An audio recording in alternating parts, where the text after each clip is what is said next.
Bismillahirrahmanirrahim. Assalamu alaikum to all of you. Dear students, I am Abdul Majid Khan and today is our first biology lecture. So our first chapter is Introduction to Biology. As you know that we have discussed in the class, but we will start from the beginning ताकि आप सबको अच्छी तरह revise भी हो जाए और हमारा रिदम भी बन जाए। तो बायोलॉजी को समझने से पहले इंट्रोडक्शन टू बायोलॉजी यानी कि बायोलॉजी क्या है, व्हाट इज़ बायोलॉजी, उसको समझने से पहले हमें ये समझना होगा कि व्हाट इज़ साइंस, क्योंकि बायोलॉजी साइंस की ब्रांच है। ठीक है, अब साइंस क्या है? Science is the knowledge. ठीक है, साइंस एक नॉलेज है। कैसा नॉलेज है? वो नॉलेज जो कि ऑब्जर्वेशन, थिंकिंग और फाइंडिंग रीजंस या क्वेश्चनिंग से आता है। किस चीज़ के बारे में? एवरीथिंग ऑल अराउंड अस, यानी कि हमारे इर्द गिर्द जो भी चीज़ें हैं, ठीक है, उनके बारे में जब हम उनका हम मुशाहिदा करेंगे, उनके बारे में हम थिंकिंग करेंगे कि ये कैसे हैं, क्यों हैं, फिर हम क्वेश्चनिंग करेंगे, तो ये जो हमारे पास नॉलेज आएगा इसको हम क्या नाम देंगे? साइंस का नाम देंगे। So science is the name of observation, thinking and finding reasons of everything all around us. अब मॉडर्न साइंस क्या है? मॉडर्न साइंस की डिफिनीशन कुछ इस तरह हम करेंगे कि modern science is purely collection of human findings, writings and experimentations. यानी कि जो मॉडर्न साइंस है ये इंसानों ने, साइंटिस्ट ने जितनी भी चीज़ें डिस्कवर की हैं, ठीक है, चाहे वो प्लैनेट्स हों, चाहे वो न्यू ऑर्गेनिजम्स हों, प्लांट्स, एनिमल्स, या इस तरह की कोई भी नेचुरल चीज़ें हों, उनके बारे में डिस्कवरीज, राइटिंग्स और उनके ऊपर एक्सपेरिमेंटेशंस जो होती हैं उसको हम साइंस कहते हैं। ये मॉडर्न साइंस आ गई। फिर साइंस की हिस्ट्री इतनी पुरानी है जितना कि पहला इंसान जब दुनिया पे आया था तो जाहिर सी बात है उसने ऑब्ज़र्व किया होगा चीज़ों को, उसने उन पे सोचा होगा, क्वेश्चनिंग की होगी, तो वो क्या था? वो साइंटिस्ट था और उसके पास जो नॉलेज आ रहा था वो क्या था? वो साइंस था। अब अगर साइंस वर्ड पे हम फोकस करेंगे, ये वर्ड कहाँ से आया है? एटिमोलॉजी कहते हैं कि जो वर्ड्स होते हैं, ठीक है, ये साइंटिफिक वर्ड्स कैसे ओरिजिनेट होते हैं, इनके बारे में जब हम स्टडी करते हैं इसको हम एटिमोलॉजी कहते हैं। तो साइंस वर्ड निकला है एक लैटिन वर्ड से, लातीनी से, साइंशिया, जिसके मतलब होते हैं नॉलेज, यानी कि साइंस का मतलब ही नॉलेज है। ठीक है, लेकिन प्रॉपर डेफिनेशन साइंस की ये आपको ज़रूर आनी चाहिए। ठीक है, हमारे बात करने का जो मकसद है वो क्या है? ताकि आपको साइंस की डेफिनेशन क्लियर हो जाए। एक्सप्लेनेशन हमने देख ली। अब ये देखें, the knowledge that is gain through the observation and experimentation is known as science, यानी कि वो नॉलेज जो ऑब्जर्वेशंस और एक्सपेरिमेंटेशन से हासिल होता है वो साइंस है। ठीक है, इसके अलावा जितना भी नॉलेज है, यानी कि हिस्ट्री है या कोई और, तो यही बेसिक डिफरेंस है साइंस में और दूसरे सब्जेक्ट्स में, कि साइंस में साइंस का जो नॉलेज है, साइंटिफिक नॉलेज, वो हमारे पास ऑब्जर्वेशन से आएगा और एक्सपेरिमेंटेशन से। अब हम आते हैं अपने आज के टॉपिक की तरफ, जो कि है इंट्रोडक्शन टू बायोलॉजी, कि बायोलॉजी क्या है।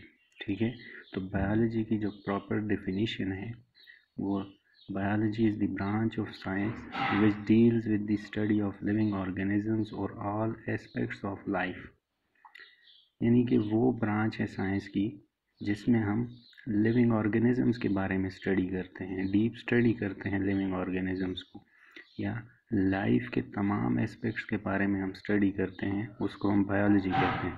जैसे आपको पता है कि साइंस डिफरेंट ब्रांचेस में डिवाइड किया गया है, क्योंकि वक्त के साथ साथ साइंटिफिक नॉलेज बहुत इंक्रीज़ होता गया और ये एक बंदे के लिए समझना, अंडरस्टैंड करना मुश्किल है, तो इसीलिए इसको ब्रांचेस में डिवाइड किया गया। अब केमिस्ट्री, फिज़िक्स और दूसरी ब्रांचेस, एस्ट्रोनॉमी वगैरह में डिफरेंट चीज़ें मैटर के बारे में, ठीक है, नेचर के बारे में स्टडी करते हैं, लेकिन बायोलॉजी में स्पेसिफिक लिविंग ऑर्गेनिजम्स, लाइफ के बारे में स्टडी करते हैं। अब जो ये टर्म बायोलॉजी है ये कैसे डिराइव हुई, इसकी इटमोलॉजी अगर हम देखें तो ये दो ग्रीक वर्ड्स थे, टू एंशियंट ग्रीक वर्ड्स, एक था बायोस, दूसरा है लोगोस, इनसे मिलके बना बायोलॉजी। अब बायोस का मतलब होता है लाइफ और लोगोस का मतलब होता है टू स्टडी, टू स्पीक या थॉट एंड रीजनिंग, ठीक है, थॉट एंड रीजनिंग। अब थोड़ा सा इसके बैकग्राउंड के बारे में अगर हम देखें तो फर्स्ट टाइम जो टर्म बायोलॉजी थी वो थॉमस बेडोस ने 1799 में कॉइन की थी। दूसरे साइंटिस्ट भी हैं लेकिन ये नाम जो है ये प्रोमिनेंट है, तो हम इसी को ज़हन में रखेंगे। और अगर फील्ड बायोलॉजी के बारे में बात की जाए कि ये कब से स्टार्ट हुआ, तो ये एरिस्टोटल, ठीक है, इसकी बहुत कंट्रीब्यूशंस हैं बायोलॉजी में, साइंस में, स्पेसिफिकली बायोलॉजी में। तो एरिस्टोटल ने जो कि तकरीबन इस टाइम पीरियड के दौरान, यानी कि 384 बीसी से लेकर 322 बीसी के दरमियान इसने बहुत सारी कंट्रीब्यूशंस की बायोलॉजी में। उस टाइम तो प्रॉपर फील्ड नहीं थी, लेकिन वो क्या कर रहा था, वो बायोलॉजिकल नॉलेज, ठीक है, उसमें कंट्रीब्यूट कर रहा था। अब हमने दो चीज़ें डिस्कस कर ली कि साइंस क्या होता है, फिर बायोलॉजी क्या होती है। अब हमारा जो दूसरा टॉपिक है वो है मेजर डिवीजन्स ऑफ बायोलॉजी, यानी कि बायोलॉजी को भी 3 हिस्सों में तकसीम किया गया है। जैसा कि आपको पता है कि लिविंग ऑर्गेनिजम्स बेसिकली 3 किस्म के हैं, ठीक है, एनिमल्स, प्लांट्स और माइक्रो ऑर्गेनिजम्स। तो उसी लिहाज से बायोलॉजी की भी डिवीजन्स बनाई गई हैं, यानी कि एनिमल्स की स्टडी को ज़ूलॉजी का नाम दे दिया गया है, प्लांट्स की स्टडी को बॉटनी का नाम दे दिया गया, और माइक्रो ऑर्गेनिजम्स की स्टडी को माइक्रोबायोलॉजी का नाम दे दिया गया। अब वन बाय वन हम इनको डिटेल में देखेंगे। जो ज़ूलॉजी टर्म है, ठीक है, लॉजी का मतलब होता है स्टडी, ठीक है, लोगोस या लॉजी, लोगोस ग्रीक वर्ड है, ठीक है, लोगोस से लॉजी डिराइव हुआ और इसका मतलब क्या है, स्टडी। और जू का मतलब होता है एनिमल्स, ये भी एक ग्रीक वर्ड है जिसका मतलब है एनिमल्स, यानी कि ज़ूलॉजी, स्टडी ऑफ एनिमल्स। अब इसकी प्रॉपर डेफिनेशन क्या है, zoology is the division of biology that deals with the study of animals. zoology is the division of biology that deals with the study of animals, यानी कि biology की वो division जिसमें हम एनिमल्स की study करते हैं।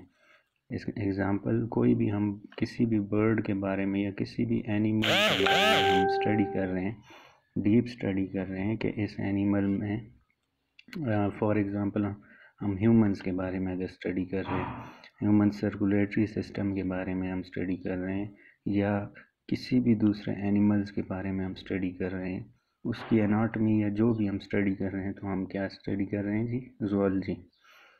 फिर नेक्स्ट हमारे पास बॉटनी आ जाता है। ये एक ग्रीक वर्ड है बोटेनिकोस, जिसका मतलब है प्लांट, बोटेनिकोस, ठीक है, बोटेनिकोस से डिराइव हुआ बॉटनी। प्रॉपर डेफिनेशन इसकी क्या है, botany is the division of biology that deals with the study of plants, यानी कि प्लांट्स के बारे में जब हम स्टडी करते हैं तो उस बायोलॉजी की डिवीजन को हम क्या कहते हैं, बॉटनी कहते हैं। किसी भी प्लांट के बारे में जब हम स्टडी करते हैं कि वो प्लांट, फॉर एग्ज़ाम्पल हम स्टडी कर रहे हैं कि कोई भी प्लांट, उसके पार्ट्स के बारे में हम स्टडी कर रहे हैं, या फिर हम देख रहे हैं कि फ़लाँ प्लांट की जो रूट्स हैं उसमें कैसे, यानी कि वो एब्ज़ॉर्ब करता है वाटर को, या कोई भी चीज़ हम डीप स्टडी कर रहे हैं प्लांट्स की, तो उसको हम क्या कहेंगे, बॉटनी कहेंगे। अब थर्ड वन हमारे पास आ जाता है माइक्रोबायोलॉजी। लॉजी या biology, study of living organism, ठीक है, माइक्रो का मतलब होता है स्मॉल, माइन्यूट, छोटा, ठीक है। तो इसकी प्रॉपर डेफिनेशन क्या होगी? The division of biology that deals with the study of micro organisms. Micro organisms को माइक्रोब्स भी कहते हैं। The division of biology that deals with the study of micro organisms और माइक्रोब्स, ठीक है। यानी कि माइक्रो ऑर्गेनिजम्स के बारे में जिस डिवीजन में हम स्टडी करते हैं उसको हम माइक्रोबायोलॉजी कहेंगे। फॉर एग्जांपल बहुत सारे माइक्रो ऑर्गेनिजम्स हैं हमारे पास। बैक्टीरिया है, फंजाई है, एल्गी है, डिफरेंट प्रोटोजोन्स हैं। जब हम इनके बारे में स्टडी करेंगे, कोई भी डीप स्टडी करेंगे, तो उसको हम क्या कहेंगे? माइक्रोबायोलॉजी। बैक्टीरिया की स्ट्रक्चर के बारे में हम अगर स्टडी कर रहे हैं या फिर किसी भी चीज़ के बारे में हम उसके रिलेटेड स्टडी कर रहे हैं तो इसको हम कहेंगे माइक्रोबायोलॉजी। तो आज हमने पढ़ा साइंस क्या होती है, ठीक है। और हमारा जो टॉपिक था व्हाट इज़ बायोलॉजी, बायोलॉजी क्या होती है। फिर बायोलॉजी के बारे में हमने स्टडी किया। फिर उसके बाद हमने मेजर डिवीजन्स ऑफ बायोलॉजी के बारे में स्टडी किया। और जैसा कि there are 3 major divisions of biology, biology के 3 मेजर डिवीजन्स हैं, ज़ूलॉजी, बॉटनी एंड माइक्रोबायोलॉजी। इसके बारे में हमने देखा। अभी जिस किसी को समझ नहीं आई हो तो आप कमेंट्स में पूछ सकते हैं या क्लास में स्ट्रीमिंग में भी आप डायरेक्टली भी पूछ सकते हैं। जिसको समझ नहीं आई मैं दोबारा एक्सप्लेन कर लूँगा। तो ये आज का हमारा टॉपिक था और नेक्स्ट इंशाल्लाह हम मेन ब्रांचेस हैं जो बायोलॉजी की उनके बारे में हम स्टडी करेंगे। और आज का आपकी जो असाइनमेंट है, आपकी असाइनमेंट ये है कि साइंस, बायोलॉजी और मेजर डिवीजन्स ऑफ बायोलॉजी यानी कि ज़ूलॉजी, बॉटनी और माइक्रोबायोलॉजी, इनकी डिफिनीशंस आपने लिखनी है अपनी नीट नोटबुक पे। जिसने लिखी हुई है ऑलरेडी तो उसने पिक्चर लेके यहाँ पे शेयर कर देनी है मेरे साथ। तो उम्मीद करता हूँ आपको क्लियर हो गया होगा। अल्लाह हाफिज़, थैंक यू।